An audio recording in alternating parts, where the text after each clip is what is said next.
सोचिए, एक वक्त था जब ना इंसान था, ना शहर, ना कोई हलचल, सिर्फ खामोशी, सिर्फ अंधेरा और एक ऐसी जमीन जो वीरान थी। लेकिन क्या वाकई वो बिल्कुल खाली थी?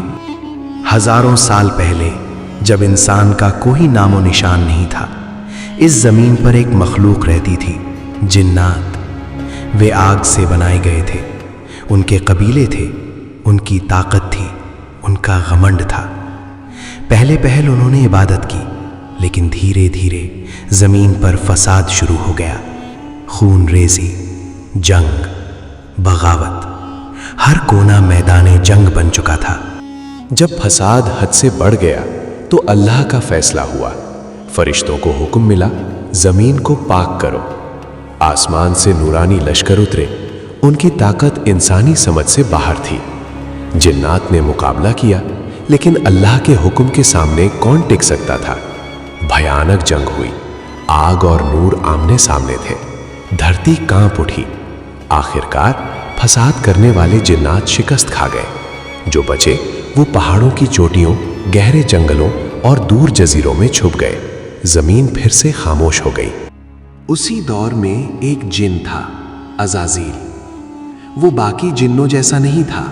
वो इबादत गुजार था, फसाद से दूर रहता था, दिन रात सजदे में झुका रहता था। जब फरिश्ते जंग के लिए उतरे, अज़ाज़ील ने उनका साथ दिया। उसकी इबादत और इल्म से फरिश्ते भी मुतासिर हुए। जंग के बाद उसे आसमानों में उठा लिया गया। वो फरिश्तों की महफिल में बैठने लगा, लेकिन किस्मत एक और इम्तिहान लिख चुकी थी।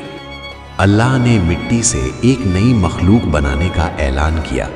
फरिश्तों ने अर्ज किया, ऐ अल्लाह, क्या तू ऐसी मखलूक बनाएगा जो जमीन में फसाद करेगी?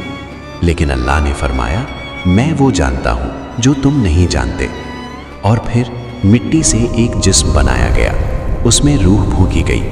ये थे आदम अलैहिस्सलाम। फिर हुक्म हुआ, सजदा करो आदम को। सारे फरिश्ते झुक गए, लेकिन एक नहीं झुका, वो था अज़ाज़ील। अल्लाह ने पूछा, तुझे किस चीज ने रोका?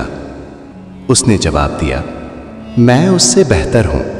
मुझे आग से बनाया गया और उसे मिट्टी से। बस यहीं उसकी बर्बादी की शुरुआत हुई। इबादत थी, इल्म था, मकाम था, लेकिन घमंड ने सब जला दिया। और उसी पल अज़ाज़ील बन गया इब्लीस। उसे रद्द कर दिया गया, लानत ठहरा दी गई। उसने मोहलत मांगी और कसम खाई कि वो इंसानों को भटकाएगा। असली ये शैतान जाति क्यों है? क्योंकि जब भी रिज़ाम आता है तो जन्नत के दरवाजे खुले होते हैं, जहन्नुम के दरवाजे बंद करके शयातीन को जंजीरों में जकड़ दिया जाता है। ये हमारे प्यारे नबी की हदीस है। गुलामों में शैतान का क्या नाम है? क्या सच में उसे इंसानों से दूर रखा जाता है?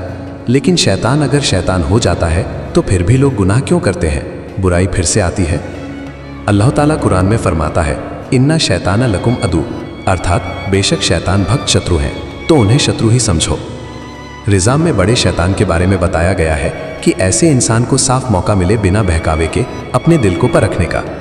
तो इसका मतलब यह है कि रिज़ाम ही हमारी बिक्री है, ताकि हम खुद को पहचान सके। अगर ये वीडियो अच्छी लगी हो तो वीडियो को लाइक करें, शेयर करें और हमारे चैनल को सब्सक्राइब करें।